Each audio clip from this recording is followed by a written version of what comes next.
सुबह सवेरे प्रणामी मंदिर से बड़ी संख्या में स्कूली छात्र छात्रा, शिक्षक शिक्षिका एवं भागवत प्रेमी लोगों द्वारा विशाल शोभा यात्रा का आयोजन किया गया।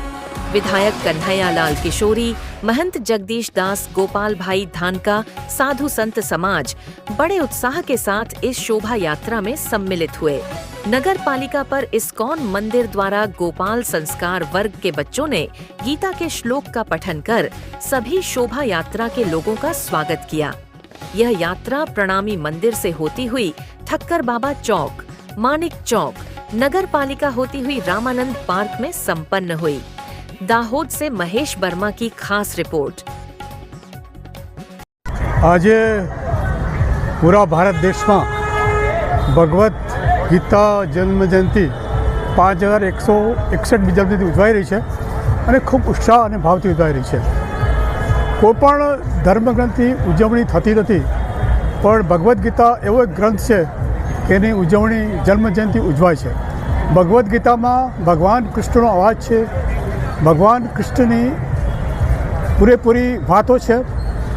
आ भगवान कृष्णनी बातों ने जे महाभारत में भीष्म पर्व में कृष्ण ने एमनी वच्चे अर्जुन वच्चे जे संवाद थाय छे एनी बात एमां आवेली छे। अने अध्याय 25 થી 42 में जे कई संवाद थाय छे श्री कृष्ण ने अर्जुन वच्चेनो ए भगवत गीता है। भगवत गीता महाभारत को एक भाग होवा छतां पण एक स्वतंत्र है और भगवत गीता एक वैश्विक ग्रंथ है। दुनियानी अनेक भाषा में एनु भाषांतर थयेलुं छे। एमां सौथी पहला गटे नामनो एक जर्मन फिलोसोफर थई गयो, ए तो माथा पर मूकीने नाच्या था और वॉरेन हेस्टिंगे 18મી सदी में एनु भाषांतर करायुं हतुं। भगवत गीता माणसने जीवन जीवવાની शक्ति आपे छे, जीवन जीवવાની पद्धति शीखवे छे, मननी शांति आपे छे अने कोईपण संघर्ष होय, कोईपण बात होय एने पण ए निपटावे छे अने संघर्षने अंत करे छे। अने भगवत गीता तमाम लोको माटेनी छे, कोई धर्म जाति देश माटे नहीं, पण संपूर्ण मानव कल्याण माटे आ भगवत गीता है और मानव कल्याण माटे पोतानुं कार्य उपदेश आपी रह्यो छे।